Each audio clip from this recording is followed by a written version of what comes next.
award-winning Tennessee Wildcast is on the air with the latest on hunting, fishing, boating, wildlife watching, and all things outdoors. Make welcome your host, drummer and outdoor expert novice, Jason Harmon. All right. Hello, everybody, and welcome to this edition of Tennessee Wildcast. We're glad you're tuning in. Thanks for watching and listening. We are back in Studio B this week, and Mr. Don King is over here helping me co-host. Yes, sir, Jason. Thanks for the invite. I'm looking forward to this one. We got Music Row Outdoors. Yeah, I'm excited here today. Yeah, so. We're going to have fun talking about hunting and outdoor stuff and music and the whole shebang. Yeah, that's great. Yeah, we got Mr. Abram Dean with us. He's the founder of Music Row Outdoors and a musician and songwriter, and it's going to be fun. Thanks for being here, dude. Thank y'all for having me. I'm a fan of the podcast, so being in here is kind of surreal. All right, all right. We got a big fan in the house. That's cool. I love it. We're glad you're here. Thanks for tuning us in and following us. For sure. We try to get the word out there about Tennessee Outdoors and hope that people enjoy the show. And it's fun. We're on 22 radio stations now, or 23 stations. Yeah. Amazing. So do you want to give a radio shout out, Don, today? I am totally unprepared, Jason, but thanks to all our radio.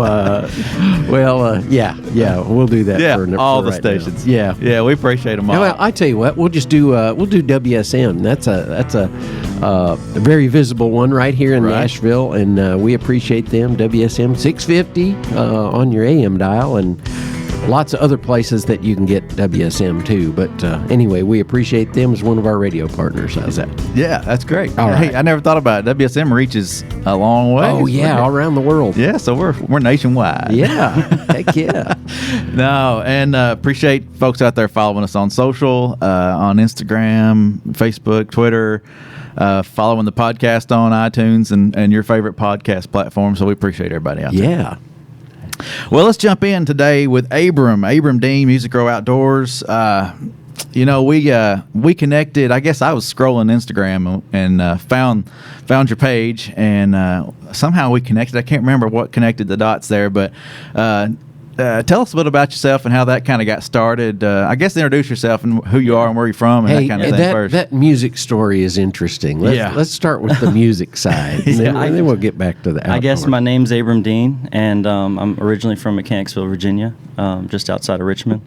And I was big into sports growing up. Yeah. But then, as it happens, a girl popped up in middle school, and I was like, I like you so much. I want to what's going on? She loved the Jonas Brothers, of all people. And I was like, I'll be a Jonas Brother for you. And music and sports started doing this, and picked up the guitar. My mom led praise and worship at church, and my dad ran sound, so it was kind of natural to pick up the guitar. Started writing songs. I didn't even know that could lead to a career in music. And the rest is history. My sister actually put me into a local talent competition called Hanover Idol. That'd be like Franklin Idol or whatever it is, depending on where you're from. Yeah, depending on where you're from. And I sang a song that I wrote by myself and won. And I liked the attention. I was I kind of like this. Yeah. And what was the name of that song? Put you on the spot. Talk to me, I think it was, because she wouldn't talk to me. So I was literally like, talk to. She was sitting there too. It was so awkward. And I never. She was in the audience. She was in the audience. Oh wow! And I had never played for anybody. And the first time I ever did it ever, and it was infectious. Yeah, it was like this whole thing's been a God thing, man. From Virginia to California to Tennessee, it's just been. In Texas, it's just been one door after another. I can see that scene playing out in a Hallmark movie. There's that moment. There's the girl in the front row, and there's the guy singing to her. Yeah. What's that city we were just talking about? Dahlonega. Yeah, let's go to Dahlonega. Let's film a movie. Let's do it. So how'd that turn out? I gotta know. Did you end up? Oh, she went to college, and that was it. Oh, okay. I moved for music. So I was 15, going on 16, and I found a vocal coach out in Texas. Okay. And my family, it was kind of like, let's do this. Let's jump all in. If you're going to do this, we're going to provide for you, which is such a blessing. Yeah. And went to Texas just for the thought of doing like a summer camp or something like that. And it turned into we have a master program, and you would have to move here. And the vocal coach that's taught Nick Lachey, Beyonce, Selena Gomez, it was Dallas being a Disney hub. Oh, yeah. So all these Disney kids came from there. and they're like, she takes on 10 singers a year to work with them. And I was 15, 16. And I said, I went out there and auditioned. Didn't think I would make it. There's probably like 800 kids auditioning. Yeah, right. I'm sure that was And stiff competition. It was. And I got the call a week later after I was in school. The principal, who was that girl's mom, called me into the office, and she's like, "You got it." Yeah, that girl. I'm not going to name names. But she called me in the office, and she said, "You got it." And then I like bawled. I was just bawling. It was amazing. And so moved to Dallas, I guess a few months later, and fell in love with it. Did 2 years there, and then we took a trip out to LA for a conference, and I met a producer and a manager out there, and they wanted to work with me. And so I moved out to LA. Like I said, doors just opening. Yeah. And never thought I'd go to LA. I mean, I grew up on country music, but one of our next door neighbors was Jason Mraz. So all the influence. My sister loved NSYNC. So there's a lot of influence going on there. So and the Jonas Brothers too, of all people. Well, she liked the Jonas Brothers. The she girlfriend. loved them. Yeah, she loved the Jonas Brothers. So I was like, I'll be a Jonas Brother for you. And so yeah, I moved out to LA, and turns out the third session I ever had, because that producer had actually produced the Jonas Brothers, third songwriting session I've ever had was with Nick Jonas, and I was like, this is weird, full circle. Wow, Never said anything to him about that, but it was cool. You didn't tell him that story. No, I didn't tell him that story. And so then from there, I wrote out there for 4 years. Some things started to happen. Had an Andy Grammer song, had some Disney stuff, and then a trip, I guess a random trip to Nashville for songwriting, because pop country was really starting to become a thing. And she was like, go out to Nashville, I think you'd love it. And like my publisher was like, I think it fits you, because she knew like I hunted when I went back home and all this kind of stuff. And she's like, I think Nashville would fit you. And she always gave me a hard time about it, but it is what it is. And I took a trip to Nashville. 2 days in, fell in love with the city. Yeah. And I was like, this is where I want to be. I'm a 10-hour drive from my family in Virginia. I'm doing what I'm called to do in life, and I can hunt here. Yeah. And I should have hunted there. Y'all don't know. The mule deer that I saw in L.A. Or Burbank outside, oh my, I missed an opportunity, but I was grinding, so I'm glad I didn't, but my focus would have been elsewhere. But well, so I guess music is what kind of started the Music Grow Outdoors side of things, right? Yes. The Instagram and the website. Is there other places people can connect? So right now we're in the building phase. So the funny thing, to go off of what you just said, so when I moved here, I started meeting very like-minded people. Like, I had like-minded people in LA where it was loving music. Never even knew that existed, and same thing in Dallas. But then I had the people that loved music and the outdoors here. And I started meeting more and more. And I was like, man, this is cool. Yeah. And I was like, I just have a little community here of friends and buddies and girls and guys who love to hunt and fish. And I was like, there's got to be something we can put on, like an event or something where we can bring all these people together, because a lot of them didn't even know each other. Yeah. Small town, small business, but still a lot of people didn't know each other. And it came to me one day. I was like, Music Grow. We all know Music Grow, where all the songs are written. And I was like, outdoors. And I was like, Music Grow Outdoors. Man, that has a ring to it. And honestly, it just sat with me for 2 years or a year before I ever did anything with it. And I was like, let's make a T-shirt or something and put on an event, like a venison chili cook-off or something like that. And we did, and a lot of people showed up. Actually, it was a writer's round. We did a writer's round first at the listening room. Those are popular. Those are great. It was great, and it was all outdoors themed, and we got to give to conservation, NWTF, and QDMA at the time. And so it was not even with people. I had people come up to me after the show that in attendance that knew nothing about the outdoors, but wanted to know more. It was really cool. Yeah. But the cool thing, back to the songwriters, was afterwards in the green room, they're meeting each other. The first round's meeting the second round. They're like, Abram, what did you do? Like, we don't know each other. Now we're going to go fishing. And I see on Instagram the guys fishing together now, and I love it. I just love it, being able to bring people together. That's Yeah, been and the you main know there's thing. songs coming together Oh, from for that sure. too. For you know, sure. that And connection. hunting trips and lifelong memories. Yeah, So that's great. it's been pretty cool. Yeah, it's kind of that R3 thing going Well, on. I right was there. just thinking that. I was just going to say, man, we've been doing a thing called R3. I don't know Okay. if you're familiar with it, I'm but not. recruitment, retention, and reactivation. Awesome. It's the 3 R's, trying to get folks back reintroduced to the outdoors or back out there if you've done it, or in your youth and Yeah. kind of got away from it, in the college years or whatever, and It's important. or first timers too.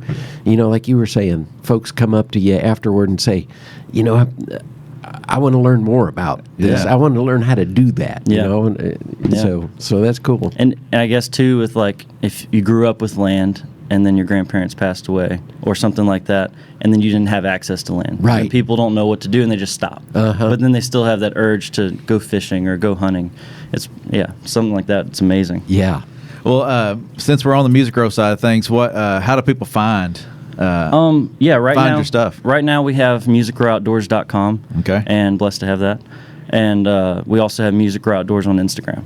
So just all typed out, all lowercase, if it's cap sensitive. Yeah. But yeah, so Instagram we usually post, we repost a lot. Like if it's Mitchell Tenpenny or somebody shoots a deer, we'll repost it and just be able to show that music community that they're out there. If Dallas Davidson catches a fish, boom, a picture of Dallas Davidson. And then we'll post about some giveaways or post about some merch, and we have that coming this year too, which I'm really excited about. Yeah. So it's amazing. You hear the songwriters and the singers singing about the outdoors, but they really do. Yeah. The outdoors. They're out there. It's not just a front, A lot of them. Some folks may have a song that sings about they're singing about this, but it's not really who they are. But most of these people, they're outdoorsmen and they love it. I can speak to it. It's my release. It's literally if I'm not writing songs 5 days a week, if I have a day off, I'm doing something outdoor. I'm going to summer. I'm checking the trail camera. Or at night, I'm scrolling on X, just looking at like how can I make this better, and or fishing or hunting or anything. Like it's cold. It's just getting cold right now. It feels like deer season. Yeah, that's right. Feels good. It is deer season. It is. Yeah. But it didn't feel like it for a feel little. like it was a hot front side of October. That reminded me when you said Onyx, refer a friend. If you go to our website, tmwildlife.org, and go to the refer a friend section, there is a discount there. That's right. Perk for Onyx. So if you're listening and want to try that app and download that, it's a great app. But we also have great maps on our website. Our GIS folks do a good job. So. They do, and we're trying to update that all the time, with new video and things where you can click on a point and actually see it. Yeah. Get a That's pretty visual. cool. So Yeah. I didn't even know that existed. Yeah. I'm gonna check that out. Our folks are on top of wizards on top down there. of it. Yeah. So before the show, we were talking. You mentioned how you kind of got away from the outdoors, traveling and going west and coming back. And so tell us a little bit how you get back into it. What your story there of reconnecting with the outdoors and learning new things? I think naturally it was just like a focus thing, and like when I moved to Texas, it was in the back of my mind. It was only a when I go home, I'll go hunt with my grandpa on my grandparents' land that I grew up hunting on. Yeah. And it was like, I can't wait to go back. I can't wait to go back and do that. And remind me about turkeys later, because I didn't hunt turkeys until a few years ago. Oh, okay. And I just looked at them on my grandparents' land. I was like, whatever, stupid birds. Then I hunted them, and I was like, oh, this is a game changer. New world. Welcome to Tennessee. I know, welcome to Tennessee, and back in Virginia and everywhere. It's just, man. But yeah, so Dallas, I was just so focused on, okay, my next steps. My family's investing in me, and I need to make this happen. So I was just focused. Yeah. Grind. LA, grind. I saw it, and I was like, man, look at this mule deer. man, look at this is amazing. There's desert and farmland right outside of LA. I was like, if I could go back, I probably wouldn't change anything, because I was so focused and getting to that next step and letting that next door open that we talked about earlier. And it just wasn't a thing you really did out in LA. It was kind of, or didn't mention for sure. I was in a session once, and there's I met a lot of hunters out there that grew up with it or fished or something outdoors related. They tend to keep it to themselves, though. Or had no issue with it. Right. And because their grandfather did or their dad did. Sure. And or other family members. And so I was in a session once, and again, won't name names, but I was sitting there, and I was like, they were like, "What are you doing for Christmas?" I was like, "Man, I'm gonna go home," and it was a girl and a guy in the room, and I'm gonna go home and check out for the whole month. The music industry really shuts down in December into New Year's. I was like, I'm just gonna go home and enjoy my family, hang out with high school friends, go hunting with my grandpa, and this kept going. Uh-huh. And then about 5 minutes later, she said, "You said hunting, like, what do you hunt?" And I just felt it. I was like, oh no. And I was like, deer, turkey. I was like, whatever's in season. Like right when I go home for Christmas, it'll be deer. And it just got real quiet. And the producer turned and looked at me. He's like, just the corner of his eye. He's like, "What did you just do?" And then she starts bawling her eyeballs out. Oh, man. We didn't get a song that day. Man. But I was like, yep, time to move to Tennessee. So literally I was in the process of thinking about it. And it just all came together. Yeah. And it wasn't for hunting or outdoors, but it's just been a cherry on top of moving here and getting to do what I love and what I'm called to do in life. Yeah. So if it's the cherry on top, what's been your favorite part about Tennessee hunting? Oof. Probably relearning how to hunt. Okay. Because like I was saying earlier, grandparents' land growing up, as most of us did, we hunted field edges. Mm-hmm. Well, there's nothing wrong hunting field edges if it's the right time or the right place. Yeah, I do. And yeah, same. But I didn't have a lot of timber to work with on my grandparents' land, so the idea of sportsmanship was out the window, or woodsmanship. Sorry, Gotcha. Sportsmanship. So like knowing what a track and where it was, and knowing what rubs and scrapes and how they use them and how they use terrain and all that kind of stuff, and breaking it down to put myself in the best spot, that was non-existent. And what was the question one more time to get to that? Yeah, just coming back to Tennessee, what was the cherry on top? What's your favorite part?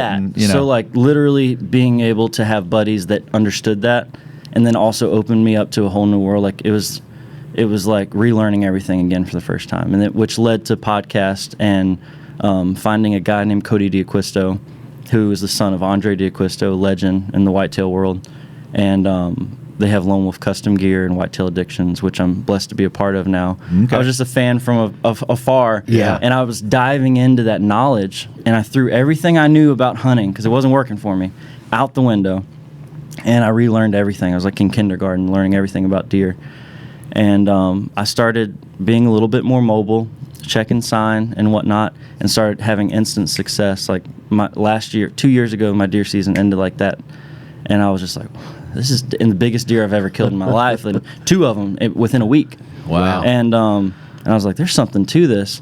And I met Andre at ATA show, and I told him about it. He's like, dude, we gotta talk.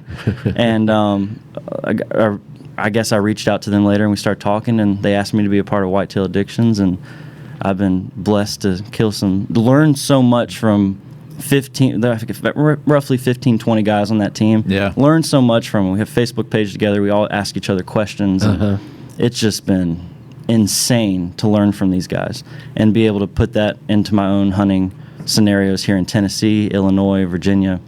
And it's just changed the game for me and the way I hunt too. Just being super mobile and the gear I use and all that jazz. Neat. So was the big deer in Tennessee, or was it a out-of-state deer? So they're about the same now. I had an Illinois and a Tennessee. They're the same, but the one that changed it for me was in Tennessee, and I had hunted him. I had pictures of him for 2.5 years, and I was like, I never saw him in person except the first time I went to go check the camera.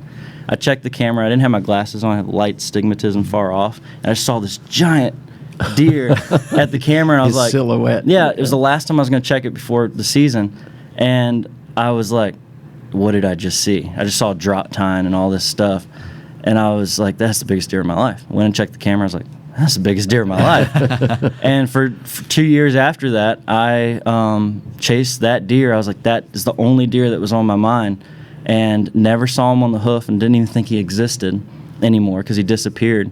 And then I got one picture of him, and I just so happened to check my camera 2 days before, and while I went in to hunt, and I was like, he's here, and he's bigger.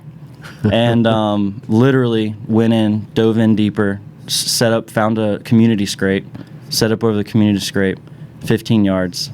It was, believe it or not, I'm a big moon guy, believe in the moon rise, moon overhead, moon underfoot. It's a game changer. And right at moonrise at 1:07 p.m., he came out of the bedding area. I was right next. It was windy that day, so I was able to set up right next to his bedding area, and I was just praying and hoping he was in there. Literally heard him get out of bed.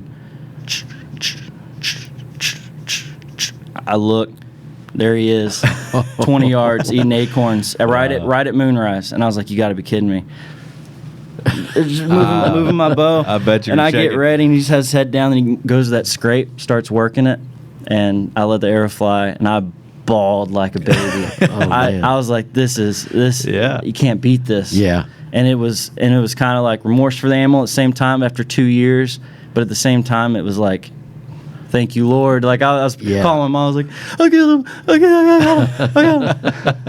It's exciting to be out there, even if it's a doe. Sometimes, I mean, it's exciting. Yes. It doesn't matter if it's a giant or no, a doe, a spike, anything. They come walking in. I mean, you can get the shakes. It's adrenaline rush. And I enjoy most of the summer practices too, just checking cameras or putting out minerals for them or driving around and seeing them. That's probably my favorite time is just watching them. So people think, you just want to kill a deer. No, I don't. I'd just rather, if I had to pick one, I'd watch them for the rest of my life. Yeah, a healthy respect. Yeah, for sure. They're an amazing animal. Well, what's your life like on public land? Do you hunt public land here in Tennessee? I want to get into it. Yeah. So I haven't. My buddy just started this year. He's like, dude, you got to come with me on public land. Yeah, you have to, yeah. Because this year I don't have a deer on any of my permission properties that I want to go after. So I've just been chilling and saying, I'll wait for Illinois. I got a trip coming up. Yeah. And but he's been like, come with me on public land. So I might do that this week or something like that. But yeah. I want to. I really want to. I'm a big hunting public fan. I love what they do and how they're teaching people woodsmanship. And again, I've learned so much from them. Yeah. But and stuff like that. So I really do want to dive into that. Well, you could take what you've learned for sure and apply that on public land. Big time. You know what you're doing now. Big time. Yeah. You can apply that and sneak in there and big time. Because I think there's a lot of public land with a lot of potential that doesn't get explored by a lot of hunters. They'll park pretty close to the area to access the edge, and as you were saying, and an open field somewhere, and they'll hang there, but they won't necessarily dig deep and go into a few miles in or something. Yeah, exactly. That crazy like that. But I mean, hey, more respect. But yeah, I've heard so many great things about public land here from people out of state or in state. Like they're like, there's a lot of spots that just aren't overhunted, and so I'm looking forward to diving into that here very soon. You mentioned turkey earlier, so we'll jump to turkey. Public land turkey hunting is great. We did that this year and got lucky. I killed a bird on Pea Ridge. Awesome. I mean, there's a lot Congrats. of birds out there. You have to work for them. Yeah. It's a lot of work. But what's your turkey story? We can't leave without that. They were on my grandparents' land, and I was just like, oh, stupid birds. Like, I'm not going to hunt you. And I know, because you could see them all the time. And I hunted them. And then I was like, this is the best thing ever. and it's more community for me. For like deer hunting, I'm literally a lone wolf. Like I'm by myself, and like even my dad now, he's like, you go that way, I'll go this way. He understands. And because it's hang and hunt for me. But turkey hunting, bringing a buddy, bringing my dad, grandpa, friends, like just being able to have that little bit of, and the vocal aspect. Yeah. Somebody who hasn't hunted before, turkey hunting is the best thing to get into, because right in the morning, off the roost, it's infectious. Yeah. My brother-in-law, I took him hunting for 3 years, just like, come deer hunting with me, come deer hunting with me. and it was cold. We never saw a deer on my grandparents' land in Virginia, and he was just, obviously anybody wouldn't enjoy that. Yeah. And so for 3 years of not seeing anything, I'm just going to go sit with you in the freezing cold. and then I fell in love with turkey hunting, and I was like, Greg, you've got to go turkey hunting with me. Just trust me one more time. And he's like, okay, whatever, it's be a little warmer. And we went turkey hunting, and I looked at him the first time that first bird rang off on the limb, and it was right here too. Yeah. We were in a bend in the road, and there's a pond here, and I was like, this is a great roosting area. Had no idea it was our tree that we were sitting on. And so you can imagine the roar of that gobble. Oh man, breaking out in that timber. You the first probably roar. jumped. Oh, I heard him spitting at first, and I was like, I had enough experience at that point that I was like, that's a bird. This is gonna be pretty good. and then I was just kept my eyes on him, and then eventually that bird rang out, and he was like, his eyes got so big, and he just glanced over at me. He was like, dude, what was that? And I was like, just be quiet. Decoys are there. Let's see what happens. And that bird, it pitched down behind us, of course, away from the decoys. We worked them all day. And then in Virginia, it's a 12 o'clock noon cutoff. At 11:57, we killed that bird. Oh, wow. And it was awesome. We just kept on going back and forth with him and trying to call him. And it worked. And it was his first bird, first hunt. And he was hooked. Oh, now he's got man. turkey calls. He's all about it now. The turkey hunting's his thing. But anybody out there that's wanting to get into hunting or wanting to get somebody into hunting, turkey hunting. Yeah. Or fishing. But I'm more of like deer and turkey hunting guy. But turkey hunting, to get somebody in the woods, is the best thing. Yeah. In my opinion. Yeah. But there could be other things. But in my opinion, it's turkey hunting. There's nothing like it. Yeah, it's pretty amazing. I never turkey hunted until I moved to Middle Tennessee, and it's fun. And we didn't have birds back home, not as many as we do here. Where are you originally from? Out in East Tennessee. Okay. Yeah, down around Decatur. So yeah, it's just didn't have that opportunity. Didn't see the birds, but moving to Middle Tennessee, it's the place to be. Yeah. Yeah. Especially for turkey hunting. And West Tennessee's great too. Yeah. It's amazing. Well, this has been fun. Yeah, it has been. It has been. We'll have to have you back. Maybe bring a guitar and sing a song or two. I wook up with that cold weather. I was around a fire in cold weather this last night, and I woke up and I was like, I don't have my voice, but I can sing Baby Lock Them Door. I was really low, so I was like, I don't know if they're going to like that. So I called you ahead of time. I'm sorry about that. That's all right. That's all right. I think it's been fun. It'll be fun to have you back, and we can do a song there'll or be two. some songs shared here around the poker table, I'm sure. Yeah, we could do maybe a songwriter round or something. That'd be fun. that'd Let be Dawn fun. sing one or two. That would be cool. I can set that up. Yeah, bring all kinds of guests. It'd be fun. Yeah. Thank y'all so much. This has been cool. Surreal. Yeah, well, we appreciate you. And if you haven't seen Music Row Outdoors, go visit their Instagram page, Music Row Outdoors, and the website, musicrowoutdoors.com. Thank y'all. And it's pretty cool stuff out there. And we've had a few guests from the community, and we'll continue to have more. And Yeah. it'll be fun. Yeah. All about it. We're all about it. It's all we do. Yeah. That and write songs. Outdoors and music. You don't get much Outdoors better and than that. Oh, man, I know it. That's a Blessing. cherry on top. You bet. For sure. All right. Well, thank you, Abram. Thank you, Don. You bet. Thank you. And this is Tennessee Wildcast. We'll see you next time. Thanks for tuning in. Stay connected with TWRA by visiting our website at tnwildlife.org and follow us on Facebook, Twitter, and Instagram. Hey, it's all about Tennessee wildlife. It's what we do. Tennessee Wildcast will be on the air again next week.